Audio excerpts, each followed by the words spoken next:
এবং মানুষ দুপাশের মানুষ দেখতে পাচ্ছেন যে প্রচারে মানুষ দিকে ঢাক বাজায় আসছেন। আমরা একের পর এক ছবি দেখতে পাচ্ছি।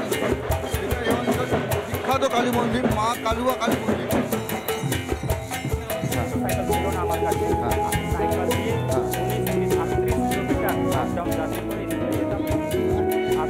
আমি এখন চা বাগানে ফুটি হয়ে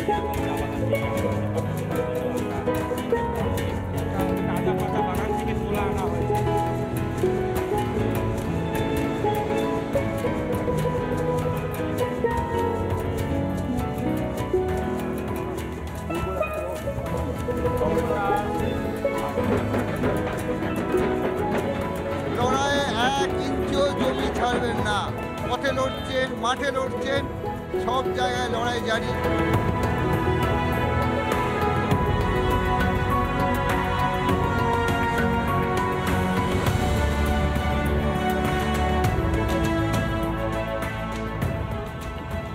ওদিক কি নিয়ে এলেন?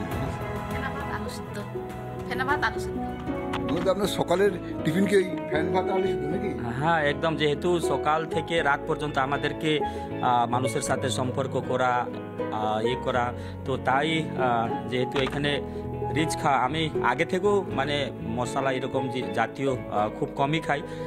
আমরা এই মানে ফেনা ভাত, মানে আমাদের আদিবাসীতে বলে এটাকে মাড় ভাত, এই মাড় ভাত, আর এটা আলু ভর্তা, এটা আলু ভর্তা, এটা ভালোবাসি আমি। ঠিক আছে, তাই প্রত্যেক দিন সকালে এই মাড় ভাত আর আলু ভর্তা খেয়ে আমি প্রচার বের হই। তারপরে রাস্তাতে গাড়িতে কিছু ফল টল থাকে, গাড়িতে চলতে চলতে আমি খেয়ে নিই। গরম গরম ভাত, গরম মাড় ভাত, যেটা গরম মাড় ভাত।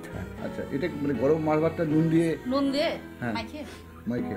আচ্ছা, মানে ঘি টি কিছু দিতে না? কিছু না, শুধু নুন ভাত। অতিথি নারায়ণ আমাকেও বলছে খেতে। ঠিক আছে, আমি শুরু করুন, আমি বলছি।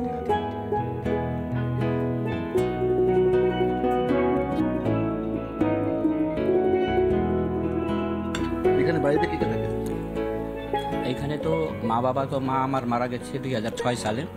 আমি যখন RSS ক্যাম্পে ছিলাম, আমি যখন ITC ক্যাম্প করছিলাম, তো যেদিন আমাদের RSS এর ক্যাম্পের মানে লাস্ট দিন ছিল, তার আগের দিনই মা মারা গেছে, তাই আমি চলে এলাম।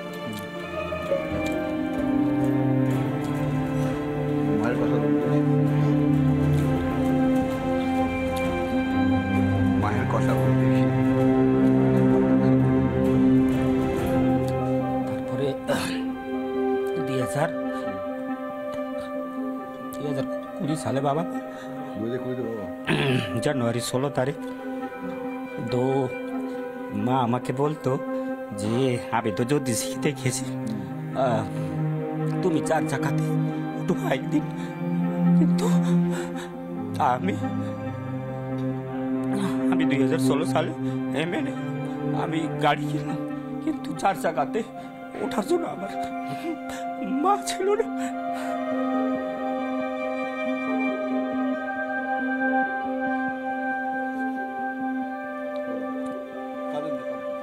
কাঁদেন না মা, সব থেকে বড় ধন, কাঁদেন না, আমি বুঝতে পারছি। বড় বড় লড়াই আছে। তো একজন প্রাইমারি স্কুলের শিক্ষক, তাই প্রাইমারি স্কুলের শিক্ষক। 2000 সালে অ্যাপয়েন্টমেন্ট, 14 জুলাই। এই 14 জুলাই 24 বছর পূর্ণ হবে। তার আগে আমি চা বাগানে ছিলাম। 96-এ BSc পাস করার পর BSc bio AC college Jalpaiguri. সে সময় চা বাগানে একজনও গ্রাজুয়েট ছিল না। তো আমি গ্রাজুয়েট হয়ে, তো বাগান ম্যানেজার বললো যে আমার এখানে চাকরি করো। তো আমি 96 থেকে 2000 পর্যন্ত চা বাগানে ছিলাম। নিজের জন্ম যেখানে সিংহানিয়া চা বাগান, সেখানে ছিলাম। 4 বছর পরে আবার প্রাইমারির পরীক্ষা দিয়েছিলাম। তো 2000 সালে অ্যাপয়েন্টমেন্ট পেলাম, 14 জুলাই জয়েন করেছি। তো সেই আমার বেডরুম হলো, আমার বেডরুম আছে এখানে। এইদিকে আমাদের রান্নাঘর আছে। সাধারণভাবে আমরা করি, জীবন যাপন করি। বৌদি এখানকার মিনিস্টার। বৌদি এগুলো কি? এগুলো দাদার টিফিন। দাদার টিফিন, এটা ড্রাই ফ্রুটস, ফল গাড়িতে খাওয়ার জন্য। সারাদিন হ্যাঁ, ফাঁকা চান্স পেলে খেয়ে নেবে। যতটা করেছে ঠিক যেহেতু খুব কেয়ার করে আর কি, যেহেতু আমরা সবসময় কাজের মধ্যে থাকি, কি নিতে হবে কি নিতে হবে না উনি যারা আমার সাথে থাকে ভাইরা তাদের হাতে তুলে দেয়। তারপরে আমরা যেহেতু খাওয়ার সুযোগটা খুব কম হয়, গাড়িতে বসে বসে চলতে চলতে গাড়িতে যা কিছু শুকনো ফল থাকে, ড্রাই ফ্রুটস আর কিছু কাঁচা ফল থাকে, ওইগুলো খেতে খেতে আমরা প্রচারও করি। কেননা সময় এক এক মিনিট সময়ের গুরুত্ব আছে, তাই আমরা খাওয়াতে সময় নষ্ট না করে চলতে চলতে গাড়িতে আমরা খেয়ে নিই। 2011 সালে দল আমাকে টিকিট দিয়েছিল বিজেপি থেকেই। সে সময় মোদিজি মুখ্যমন্ত্রী ছিলেন গুজরাটের। সে সময় আমার বীরপাড়া হাই স্কুলের মাঠে উনি এসেছিলেন, সেই সময়ের ছবি 2011 সালের ছবি। সামনে মনে হচ্ছে একটা ছোট্ট বাগান আছে, পুরো ফুলে ভর্তি ছোট্ট বাগানটা।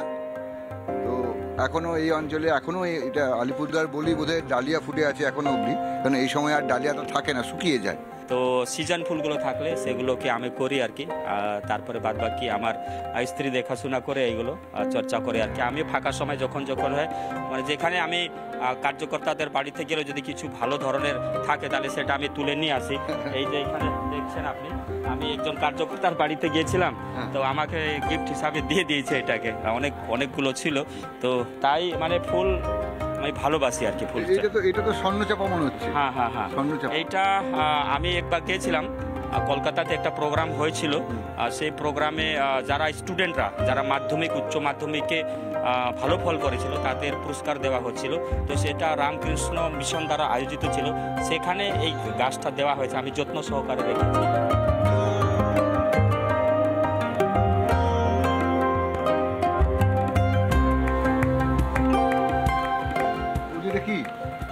এটা চালের রুটি, টিকলি রুটি বলে এটাকে।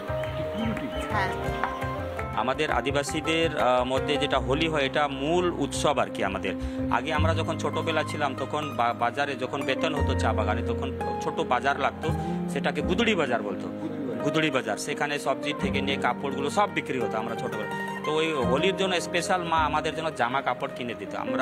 আমাদেরকে ওই হাফ প্যান্ট আর শার্ট কিনে দিত, আর সেটাও নীল প্যান্ট। আর মানে আগে যে স্কুলের ড্রেস ছিল নীল প্যান্ট সাদা শার্ট কিনে, যাতে ওইটা হোলিতে আমরা পড়তে পারি, এবং ওই শার্ট প্যান্ট আবার আমরা স্কুলের ড্রেস। মানে যেহেতু অবস্থা ভালো ছিল না, দরিদ্রতার কারণে আর আলাদাভাবে শার্ট প্যান্ট কাপড় কেনা খুব কঠিন ছিল, তাই এমন শার্ট প্যান্ট কিনে দিত যেটা আমাদের স্কুল ড্রেস ছিল, সেই স্কুল ড্রেসেই কিনে দিত। তো আমার হোলিতেও কাজে লাগতো, পরে এটা স্কুলেও কাজে লাগতো, দুটোই কাজ হয়ে যেত আর কি আমাদের। এটা হচ্ছে সেই স্পেশাল রুটি। হ্যাঁ, আজকে আমি একটা জিনিস খেলাম, এই যে পিঠেটা বলছে, এটা আমি এর আগে কখনো খাইনি, খেতে সত্যি খুব ভালো। চায়ের সঙ্গে খাওয়া হয় তাই তো? দারুণ। এটা আমাদের ওদিকে চলে না, তেমন মানে জানেই না কেউ আসলে ভালো। এটা কি দিয়ে তৈরি হয়, কি করে এটা? মানে চাল দিয়ে তৈরি হয় এটাকে। চাল আমরা গুড়ি বলি, চালের এটা চাল পিঠা, ওইটা করে দিয়ে তারপরে এটাকে গরম জলে একটু করতে হয় আর কি বলে ওইটাকে মাখা হয়, চাল মাখা হয়, তারপর একটু টাইট হয়ে যায়, যেরকম আমরা আটা মাখলে যেটা টাইট হয়ে যায়, তারপরে এটাকে তেল দিয়ে ভাজতে। মা কালুয়া কালী মন্দিরে পুজো দিয়ে প্রচার শুরু করলেন মনোজ টিগ্গা। এটা এই অঞ্চলের বিখ্যাত কালী মন্দির, মা কালুয়া কালী মন্দির। তারপর যে প্রচার শুরু, আজকে প্রচার শুরু হয়ে গেল। প্রচার আমরা আছি আমার মাদারিহাট বিধানসভা অন্তর্গত 4 নম্বর মন্ডল সর্বজোড়া 1 নম্বর গ্রাম পঞ্চায়েত এবং বিন্নাগুড়ি গ্রাম পঞ্চায়েতের আজকে প্রচার অভিযানের কার্যক্রম আছে। আপনারা দেখছেন যে আমাদের এখানে কালুয়া ব্রিজের এখানে কালী মন্দিরে পুজো দিয়ে আমরা প্রচার অভিযানে শুরু করলাম।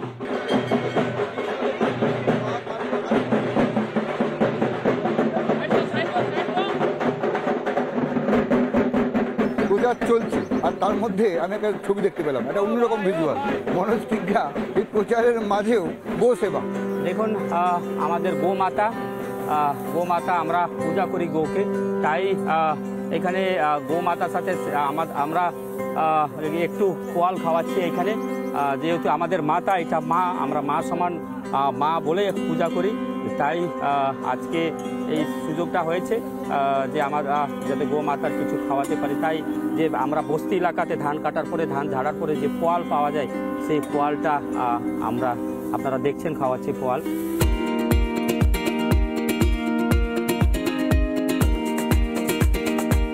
গ্রামের প্রচার, ছোট রাস্তা, মনোজদা প্রচার করবেই। আমি মনোজ টিকা তো সাইকেল দিয়ে চেপে গেলেন, আমিও সাইকেলে চেপে গেলাম। চলুন দাদা, আপনার সঙ্গে প্রচারে যাই। মোটরসাইকেল ছিল না আমার কাছে, আমি সাইকেল দিয়ে 19-38 কিলোমিটার আপ ডাউন জার্নি করে স্কুলে যেতাম। 38 কিলোমিটার আমি ডেলি সাইকেল চালাতাম, এবং স্কুল আমি 11:30টায় পৌঁছাতাম। 11টা থেকে স্কুল একদিনও লেট হতো না, আমি ডিউ টাইমে ঢুকে যেতাম। গিয়ে আমরা 2 জন শিক্ষক ছিলাম, আমি আর আমার হেড স্যার ছিলেন সুরেন নার্জিনারি। আমরা 2 জনই একদম সময় মতনই পৌঁছাতাম এবং সময় মতন স্কুল থেকে বের হতাম। সুতরাং সাইকেল চালানোর অভ্যাস আছে। পরে দল যখন আমাকে 2001 সালে প্রথমবার আমি যখন বিজেপি প্রার্থী হলাম, তখন আমার কাছে বাইক ছিল না। তো প্রার্থী হওয়ার পরে আমি তো হেরে গেছি, 12,000 ভোট পেয়েছিলাম। সাইকেল নিয়ে নিয়ে ঘুরে ঘুরে সংগঠন করেছি পুরো এলাকা, আমার বিধানসভা এলাকাতে। 2016-তে বিধায়ক আমি 2001 সালে দাঁড়িয়েছিলাম এমএলএতে, 2004 সালে লোকসভা, 2006 সালে আবার বিধানসভা, 2009 সালে লোকসভা আবার, আর 2011 সালে বিধানসভা। তার মাঝখানে 3টা বিধানসভা আর 2টা লোকসভা, 5 বার মোট, 5 বারই আমি হেরেছি। সর্বোপরি 2016 সালে আমি সেই সেম পার্টি, সেম বিধানসভা মাদারিহাট 14 মাদারিহাট এসটি বিধানসভা থেকে 2016 সালে 22,038 ভোটে জয়ী হই। হার নেই মানুঙ্গা, না হার নেই মানুঙ্গা। তারপরে আবার যখন প্রথমবার বিধানসভায় গেলেন তখন তো আপনাদের লোকজন খুব কম, আর তখন আমরা 3 জন ছিলাম। 2016 সালের জেনারেল ইলেকশনে আমরা 3 জন। আমি এখান থেকে মাদারিহাট থেকে, খড়গপুর সদর থেকে দিলীপ ঘোষ আমাদের সভাপতি ছিলেন, এবং দক্ষিণ মালদার বৈষ্ণবনগর থেকে আমাদের স্বাধীন কুমার সরকার তিনি ছিলেন। আমরা 3 জন ছিলাম। 2019 সালে দিলীপ দা আমাদের সাংসদ হয়ে গেছেন, আর 2021 সালে স্বাধীন কুমার সরকার হেরে গেছেন। তো ভারতীয় জনতা পার্টির ইতিহাসে পশ্চিমবঙ্গের জেনারেল ইলেকশনে দ্বিতীয়বার বিধায়ক হওয়ার সুযোগটা আমি পেয়েছি। বিজেপির ইতিহাসে যদি কেউ 2বার বিধায়ক হয়ে থাকে জেনারেল ইলেকশনে, সেটা মনোজ টিকা। এটা দল আমাকে বিশ্বাস করেছে, বারে বারে দল আমাকে টিকিট দিয়েছে। হারার সত্ত্বেও আমি কোনো দল পরিবর্তন করিনি। অনেক প্রলোভন এসেছে, অনেক প্রেসার আমার কাছে এসেছে, পুলিশের প্রেসার, শাসক দলের প্রেসার। তা সত্ত্বেও আমার লক্ষ্য ছিল যে আমি ভারত মার সেবা করব এবং দেশের জন্য করব। তাই যদি ভারত মার সেবা করতে, দেশের জন্য করতে হয়, তাহলে ভারতীয় জনতা পার্টি ছাড়া কোনো বিকল্প নেই। তাই আমি ছাড়িনি সেটা। আপনারা দেখছেন যে দল আমাকে এমপি হিসাবে আমাকে টিকিট দিয়েছে। লড়ছি, আশা করি এই সিটটা আমরা জিতবো এবং যাতে ভারত মায়ের এবং গরিব মানুষের জন্য আমি কাজ করতে পারি, এতে আমি সবসময় চেষ্টা করব। তো আপনার এই লোকসভা কেন্দ্রে তো 111টা চা বাগান, তাই তো? হ্যাঁ, 116টি চা বাগান। এরপর তো আপনি পুরো চা বাগান এলাকায় ঢুকে যাবেন। হ্যাঁ, এই জায়গাটা মানে চা বাগানের বাইরে কিছু এলাকা।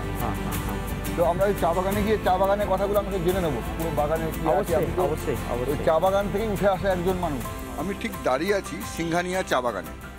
এটা সিংহানিয়া চা বাগান, আর আমার ঠিক সামনেটাই আছে সিংহানিয়া চা বাগানের গুদাম লাইন। আর আমার ঠিক পাশে দাঁড়িয়ে আছে এই বাগানে যিনি বড় হয়েছেন, মানে বেশ কিছুটা অংশ কাটিয়েছেন, সেই মনোজ টিগ্গা। নবাব কোম্পানির সময় সিংহানিয়া চা বাগানের নাম ছিল হুসেনাবাদ টিজি। তো এইখানেই এখানে জন্ম নিয়েছি, এখানে বড় হয়েছি, এবং এইখানে যে সরকারি স্কুল আছে, প্রাইমারি স্কুল, সেখানে আমার পড়াশোনা। এবং পরবর্তীকালে যখন মালিক চেঞ্জ হয়ে গেছে, তো সে সময় এই হুসেনাবাদ চা বাগানের নাম পরিবর্তন করে সিংহানিয়া চা বাগান হয়েছে, সিংহানিয়া টি এস্টেট। তো এখন আমার জন্ম, পড়াশোনা থেকে নিয়ে বড় হওয়া থেকে আমি সিংহানিয়া চা বাগানেই সব কিছু। তারপরে এখানে আমি 4 বছর কাজে ছিলাম, স্টাফ হিসাবে ছিলাম, ফ্যাক্টরি ক্লার্ক হিসাবে ছিলাম 96 থেকে 2000 পর্যন্ত। এইখানে এই হলো আমার বাড়ি। আগে এখানে থাকতাম আমি। 2013 সাল পর্যন্ত এখানে ছিলাম, পুরানা বাড়ি আছে। তারপরে আমি 2010 সালে পাশেই সিংহানিয়া থেকে 100 মিটার দূরে ওখানে জমি কিনে সেখানে আমি ছোট একটা টিনের বাড়ি করেছি। স্কুল মাস্টারি পাওয়ার পর? হ্যাঁ, স্কুলে মাস্টার পাওয়ার পর, কেননা স্কুলে মাস্টার পেলে লোনের একটু সুবিধা থাকে, তো ওই লোন নিয়ে বাড়ি করেছি আর কি। এটা হচ্ছে সিংহানিয়া চা বাগানের গুদাম লাইন। ঠিক এখানটাতেই বড় হয়েছে ইনি, বললেন, কথা বললাম এনার সঙ্গে। এটা একটা সাজানো ঘর। এখানেও মানে সমস্ত চা শ্রমিক, যারা চা শ্রমিক তারা এখানে থাকতেন, এবং তারা তারা এখানে মানে খুব ছোট্ট একটা ঘর, আগে তো মানে কাঠের ঘর ছিল, তাই তো? আগে কাঠের ঘর ছিল, বেকা হয়ে গেছিল, পরে পরবর্তীকালে ভাই এটাকে ঠিকঠাক করেছে। যেহেতু এখন আমি অন্য জায়গাতে শিফট হয়ে গেছি, তো এই বাড়িতে এখন ভাইয়ের মানে বৌমা, তারপরে ওনার 2 ছেলে আছেন, ওনারা এখানে থাকেন আর কি। অফ সিজনে গাছের একটু পরিচর্যা হয়, লাইট পূর্ণিং হয়েছে, লাইট পূর্ণিংয়ের পরে যেখানে পূর্ণিং হয়েছে যে হাইটে, সে হাইট থেকে একটা যারা কাজ করতেছেন মায়েরা, আর সেখান থেকে লাইট পূর্ণিং থেকে এইভাবে মাপতে হয়। এতে উঁচু যদি হয়ে যায় তাহলে সেটা প্লাকিং হয়ে যায়, তুলে নিতে হয়। তার মানে 1 ফুট লাইট পূর্ণিং থেকে 1 ফুটের টেবিলটা তৈরি হবে, সেখান থেকে সারা বছর তোলা হবে। মেজারমেন্ট এইখানে ওনারা রেখে দিচ্ছেন এই লাইট পূর্ণিংয়ে, ঠিক আছে, এখানে রেখে দিচ্ছেন। এর চেয়ে লম্বা হয়েছে, এটা লম্বা হয় না এখনো, তোলার মতন হয় নাই। এতে যদি একটু লম্বা হয়ে যায় তাহলে মেপে দিয়ে এখান থেকে তুলে নেবে। তারপরে দেখবেন পুরোটা যখন পাতা চলে আসবে, এমনভাবে দেখা যাবে যে একদম মানে মনে হয় যে একদম প্লেন আছে, এটা সুন্দর দেখা যাবে। এটা পরে যখন আপনারা গাছ বেশি হবে, ওর চেয়ে বেশি হবে না, সবাই সমান থাকবে। এই সেকশনটা মানে চা বাগান মানে একটা সাম্য ধারণা, সাম্যবাদের ধারণা, সবাই সমান। ওই যে চা পাতা ঢুকছে ওগুলো নাকি? হ্যাঁ, চা পাতা এটা যেখানে শ্রমিকরা পাতা তোলে, তো সেখান থেকে কালেকশন করে আনা হয়েছে এটা চা পাতাটা। এখানে আনলোড হবে, আনলোডের পরে আবার এটাকে ট্রাফের মধ্যে রাখা হবে। আমরা এবার চা ফ্যাক্টরিতে যাবো, কীভাবে চা ফ্যাক্টরি, আর আমার সঙ্গে মনোজ বিজ্ঞা আছেন, তার সঙ্গে কথা বলেছি। মনোজদা, এই ফ্যাক্টরিতে আমি কাজ করেছি। আমি এই ফ্যাক্টরিতে কাজ করেছি 4 বছর। আমরা এখানে সব একসাথে কাজ করতাম ফ্যাক্টরিতে, দাদারা আছে এখানে, আমরা সব হাসি ঠাট্টা করতাম একসাথে। রাত্রেও ফ্যাক্টরি চলতো, 24 ঘন্টা ফ্যাক্টরি চলতো। আপনারা দেখছেন যে এই যে তাজা পাতা বাগান থেকে তোলা আনা হয়েছে, ঠিক আছে, এটা তাজা আছে, এর মধ্যে ময়েশ্চার আছে, ঠিক আছে। যেখানে ফ্যান চালে এক্সট্রা ময়েশ্চারকে যখন বের করে দেওয়া হয় তখন এইরকম নরম হয়ে যায়, ঠিক হয়ে যায়, এটা একবার নরম হয়, গোল হয়ে যাবে। এটা আপনি যখন এটা গোল হয়ে যাবে বলের মতন, তখন ভাববে যে এটা ভালো মানে উইদারিং হয়েছে। নরম যখন হয়ে যায় তখন মনোরেলের মাধ্যমে আসছে, টিকিটে মনোরেল দিয়ে আসছে, পাতা এখানে আবার ওখান থেকে দিচ্ছে, আসছে। এটা রোটার ভ্যান বলে, এর ভিতরে কাটা পড়ছে, ঠিক আছে, রোটার ভ্যান।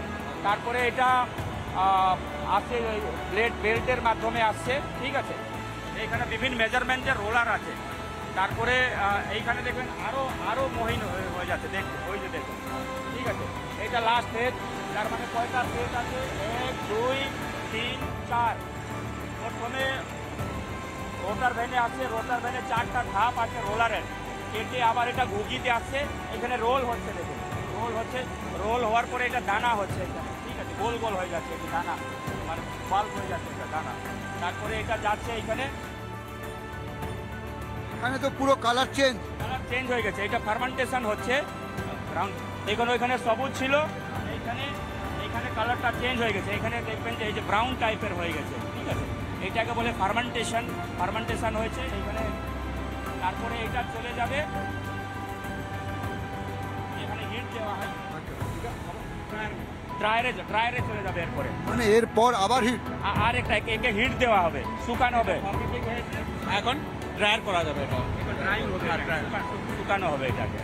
আমরা চা পাতার 3টে ধাপ দেখে নিয়েছি: চা গাছ, চা পাতা তোলা, চা পাতা নিয়ে আসা, তারপরে কারখানায় এসে যেটা হলো সেটা মনোজবাবু 3টেই দেখালেন। এবার আমরা দেখবো এর পরের ধাপটা কি। মনোজদা, এর পরের ধাপটা কি? এরপরে আপনারা দেখলেন প্রথমে রোটার ভ্যান থেকে রোলার থেকে ঘুগি থেকে বেল্ট হয়ে বেল্টের মাধ্যমে চলে গেছে ফার্মেন্টেশন রুমে। সেখানে ফার্মেন্টিং হচ্ছে, যে সবুজ ছিল তার কালার পরিবর্তন হয়েছে, আপনারা দেখেছেন সেটা মানে ড্রাই হয়েছে, ব্রাউন কালার হয়েছে, ঠিক আছে। কালার পরিবর্তন হয়েছে, কালার কি পরিবর্তন হচ্ছে? অবশ্যই পরিবর্তন হবে, ঠিক আছে, অবশ্যই। তারপরে সেটাকে ড্রায়ারের মাধ্যমে আপনারা বেল্টের মাধ্যমে এই ড্রায়ারে আসছে, ওই যে বেল্টের মাধ্যমে ড্রায়ারে আসবে। তাই এটা হলো ড্রায়ার। এইখানে ড্রায়ার আগে কয়লা দিয়ে চলতো, এখন ডিজেল দিয়ে চলে এটা, ঠিক আছে। ড্রাইং হয়ে কয়লা দিয়েও চলে, ডিজেল দিয়েও চলে, দুইটা। তো এখন ড্রাইং হয়ে এইখানে দেখেন এই যে গরম এই যে বের হচ্ছে, শুটিংয়ের প্যানেল আছে, এই যে দেখেন এখানে বিভিন্ন কোয়ালিটি বের হয়, এইখানে যে পাতলা ওএফ আছে, ঠিক আছে। তারপরে আরও সাইজ আছে, এইখানে ওএফ, এটাও ওএফ ছোট, ঠিক আছে। তারপরে তার চেয়ে বড়ো যেটা হয় বিওপি SM বলে এটাকে, তার চেয়ে বড়ো সাইজ আছে। এটা হলো বিওপি এসএম।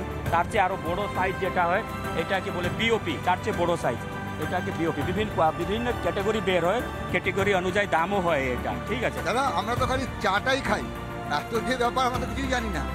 যেটা আজকে আপনারা এখানে এসেছেন আমাকে খুব উপলব্ধি করতে পেরেছেন। কতদিন পর এলেন এখানে? অনেক দিন পর এলেন, মাঝে মধ্যেই হয়তো আসেন। আমি মাঝে মধ্যে আসি, যারা পুরানা আছে এমনি কখনো মর্নিং ওয়াক করতে করতে চলে আসি, এসে দেখি সবার সাথে দেখা সাক্ষাৎ করে, ম্যানেজার সাথে দেখা সাক্ষাৎ করে বসি, চাটা খাই, মাঝে মধ্যে আসি। সব সময় সম্ভব হয় না, কিন্তু যখনই ফাঁকা সময় পাই আইসি, সবার সাথে দেখা সাক্ষাৎ করি। পুরানো কারখানা আছে, অনেক পরিবর্তন হয়েছে। মনোজ টিগ্গা প্রচারে আছেন, প্রচারে যাচ্ছিলেন, মাঠে আলু তোলা হচ্ছে। তিনি বললেন এখানে তিনি এই কাজটাও বা ছোট বয়সে অনেকবার করেছেন, আর এইটা থেকে আর লোভ সামলাতে পারলেন না, নেমে এলেন, তাই দাদা? একদম একদম। আমরাও আগে আলু চাষ করতাম বাড়িতে, আলু চাষ করতাম বাড়িতে। এই আলুগুলো কি এখানে শিকড়ে থাকে নাকি এগুলো? হ্যাঁ, এই যে আলু শিকড় আছে, এই যে শিকড়, এটা আন্ডারগ্রাউন্ড স্টিং বলি আমরা। শিকড় আছে এখানে, আলু থাকে। এবার আলু তোলা হচ্ছে, তারপরে এখান থেকে তুলে বস্তাতে ভরে কোল্ড স্টোরেজ থাকে, ওইখানে আলুর বন্ড কৃষকরা পায়, তো সেখানে ভরে ট্র্যাক্টরের মাধ্যমে আপনাদের কোল্ড স্টোরেজে পাঠানো হয়। তারপরে সেখান থেকে যখন দরকার পড়ে মার্কেটে, সে অনুযায়ী মার্কেটে সে আলুগুলোকে ছাড়া হয় সময় অনুযায়ী। আলু তুলে নিয়ে অবশ্যই। তো মায়েরা আলু তুলছেন। আপনাদের বাড়ি এইখানেই? পাশাপাশি বাড়ি না? বসুন বসুন, আসুন।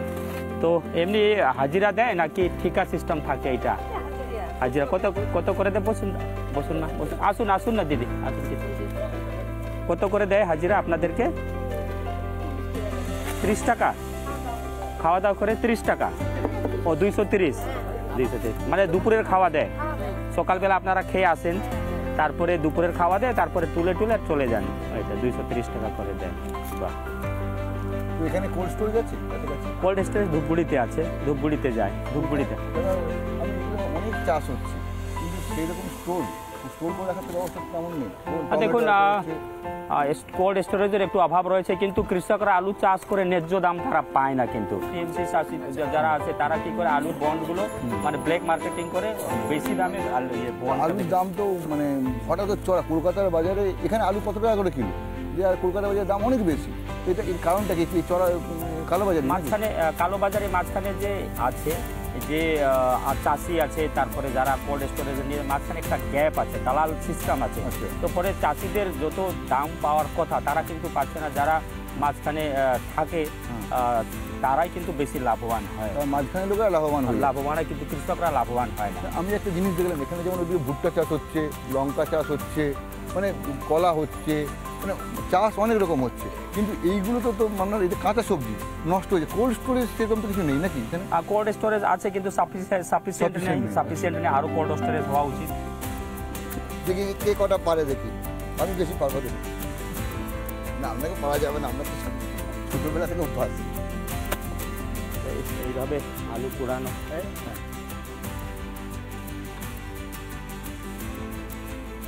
কিন্তু আমিও আলু তুলতে শুরু করে দিলাম। মনোজদা, আপনি ছোটবেলায় করেছেন? আমি ছোটবেলায় করেছি, এখন অভ্যাস আছে, যেটি কাজ করেছি আমরা মানে মানে দিন মজুরি হিসাবে আমরা তুলেছি। এটা দিন মজুরি হিসাবে তখন কত হতো? তখন তো সামান্য কত 4 আনা 8 আনা এরকম করে ছিল। আচ্ছা, তখন ছিল 4 আনা 8 আনা। 4 আনা 8 আনা তোলা তো মুশকিল, দাদা, এটা বহুত কষ্টের কাজ। বাজারের মধ্যে এখন প্রচার শুরু করেছেন, প্রতিটি দোকানে প্রতিটি মানুষের সঙ্গে কথা বলছেন আমি তোমাদের সঙ্গে ছিলাম। কি বলছেন? ওনারা বলছেন যে আপনাকে আমরা 16তেও জিতিয়েছি, 21এও জিতিয়েছি। আমরা রাস্তাঘাটের দাবি ছিল সেগুলো পূরণ হয়েছে, জলের যে দাবি ছিল জল জীবন মিশনের মাধ্যমে পূরণ হয়েছে। আমরা একবার আপনাকে এমএলএ হিসাব তো দেখেছি, আমরা আপনাকে একবার এমপি হিসাবে দেখতে চাই, যাতে আরও বেশি সুযোগ সুবিধা দিল্লি থেকে আমরা এই গরিব মানুষ পেতে পারি। যেহেতু আপনারা দেখছেন যে আমাদের প্রত্যন্ত গরিব এলাকা আছে, এখানে প্রচুর চাহিদা আছে বিভিন্ন জিনিসের, তো তাই ওনারা চাচ্ছেন যে আপনি দিল্লিতে যান, কলকাতাতে কাজ করেছেন, আরও দিল্লিতে বেশি সুযোগ সুবিধা মোদিজির সাথে কথা বলে নিয়ে আসুন। তাই আপনারা গতবারও কিংবা বিগত দিনেও আমরা 2 হাত ধরে আপনাকে আশীর্বাদ করেছি, এইবারও আমরা আশীর্বাদ করবো আপনাকে। সেই একটাই কথা, লড়াই জিততে হবে। একদম লড়াই জিততে হবে। আমরা 1 ইঞ্চি জমিও টিএমসির জন্য ছাড়বো না। 1 ইঞ্চিও জমি ছাড়া হবে না। রোদ উঠে চড়া, মনোজ টিগ্গাও বলছেন লড়াই হবে, লড়াইয়ে 1 ইঞ্চিও জমি ছাড়বেন না। পথে লড়ছেন, মাঠে লড়ছেন, সব জায়গায় লড়াই জারি। আবার চলে যাচ্ছেন মনোজ টিগ্গা বাড়িতে, আমরা সেই ছবিতে যাবো। তিনি বাড়ির লোকের সঙ্গে কথা বলছেন, সাধারণ বাসিন্দাদের সঙ্গে কথা বলছেন, বাজারে কথা বলেছেন, গ্রামে ঢুকে কথা বলেছেন, সকলের সঙ্গে কথা বলছেন।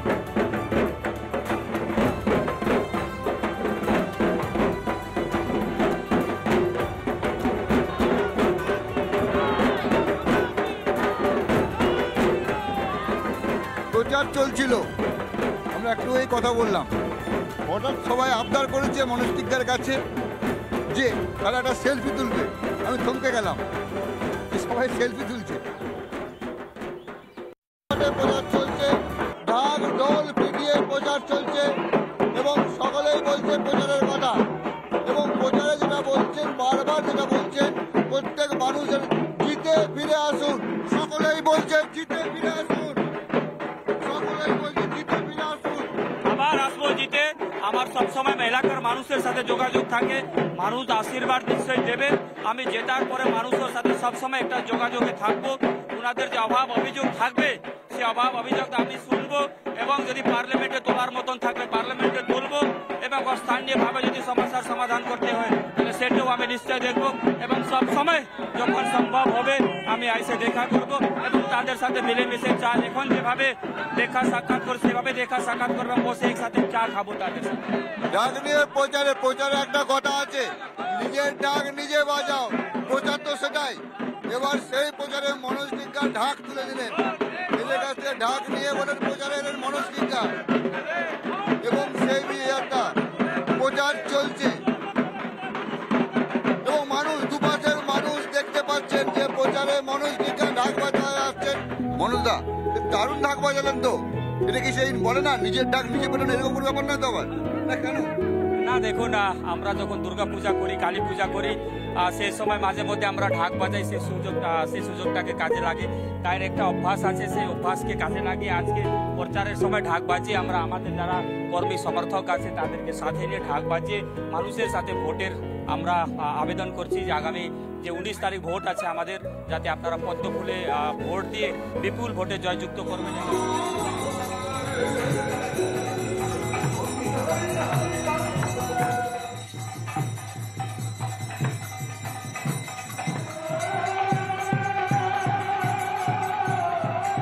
প্রচারের মাঝে নাম কীর্তন আসরে নাম কীর্তন করছেন মনোজবাবু, সেখানে প্রচারে এখানে নাম কীর্তনে বসে গেছেন।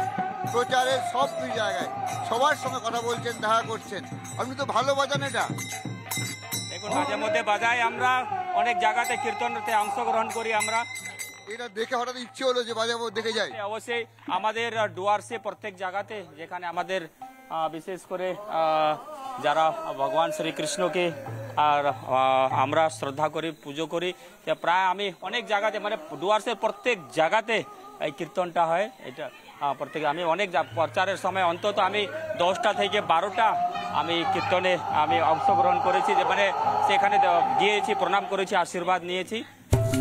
সারাদিন প্রচারে আছি, তো যখন এখানে প্রচারে এলাম তখন এখানকার কর্মীরা আর মনোজবাবুকে ছাড়লেন না, বললেন খেয়ে যেতেই হবে। তো মনোজবাবু বললেন না, তারপর লাস্টে কি হলো, রাজি হয়ে গেলেন, তাই তো? আমরা তো আবদার কর্মীদের রিকোয়েস্ট তো মানতেই হবে। কর্মীদেরকে নিয়ে দল কষ্ট মষ্ট করে আমরা দল করতাম, ইলেকশন লড়াই করতাম, দল যতটুকু হচ্ছে সহযোগিতা করতো, কিন্তু তারপরে মানুষের কাছে হাত পেতে আমরা কিছু নিতাম, নিয়ে আমরা ইলেকশন লড়াই করতাম। সেই সময় 2004 সালে লোকসভায় যখন আমি প্রার্থী হয়েছিলাম প্রথমবার, সেই সময় 2,40,000 ভোট পেয়েছিলাম। 2,40,000 সেকেন্ড পজিশন ছিল সেই সময়। আমাদের কর্মী বলে কিছুই ছিল না, খুবই কম সংখ্যা, কিন্তু মানুষ ভালোবেসে ভোট দিয়েছিল। এবং মাদারিহাটে সেই সময় মাদারিহাট বিধানসভায় 150 ভোটের লিড ছিল সেই সময়। চা বাগানের পথ ধরে যাচ্ছি, দুপাশারই বাড়ি, এগুলো মোটামুটি শ্রমিকদের বাড়ি, তাই তো? হ্যাঁ, শ্রমিকদের বাড়ি, এটাকে আমরা লেবার কোয়ার্টার বলি, লেবার কলোনি, আর তারা এখানে বসবাস করেন। দিয়ে আমরা যাচ্ছি যে কিন্তু যারা কিভাবে পাতা তোলে, তারা কি সুযোগ সুবিধা পায়, তাহলে যদি সরাসরি ওনাদের কাছ থেকে শুনে নিই, ওনাদের মুখ থেকে শুনে নিই, তাহলে আমরাও সবাই স্পষ্ট হয়ে যাব যে কিভাবে চা বাগানের শ্রমিকরা বঞ্চিত আছেন সেটা স্পষ্ট হয়ে যাবে। রাস্তার দুপাশে চায়ের বাগান। প্রচারে এসেছেন মনোজ টিগ্গা, তিনি এই অঞ্চলেরই মানুষ এবং চা গাছের সঙ্গে, চা বাগানের সঙ্গে, চা শ্রমিকদের সঙ্গে উনি অঙ্গাঙ্গিভাবে যুক্ত। তিনি খুব ভালো করে জানেন। এখন তিনি চা শ্রমিকদের সঙ্গে কথা বলছেন, আমি তার সঙ্গে কথা বলবো। মনোজবাবু, মানে ব্যাপারটা কি, এরা কি এইভাবে? দেখুন, আমাদের মায়েরা যারা চা বাগানে কাজ করেন, পাতা তোলার কাজ করেন, তো ওনাদের পাতা তুলে এইমাত্র ছুটি হয়ে গেছে। তো ওনাদের অভিযোগ যে আগে আমরা চা বাগান থেকে অনেক ফ্রিঞ্জ বেনিফিটগুলো পেতাম, অনেক সুযোগ সুবিধাগুলো পেতাম। যেরকম চা বাগান থেকে আমরা ওই যে পাতা তোলার জন্য আমরা ত্রিপাল বলে এটা অ্যাপ্রন পেতাম, তারপরে ছাতা পেতাম, চপ্পল পেতাম, আরও মেডিকেল ফ্যাসিলিটি পেতাম, লাকড়ি পেতাম, সেগুলো কিন্তু এখন বন্ধ করে দিয়েছে ওনাদের অভিযোগ। তারপর রেশন চা বাগান থেকে পেত, সেটাও বন্ধ হয়ে গেছে।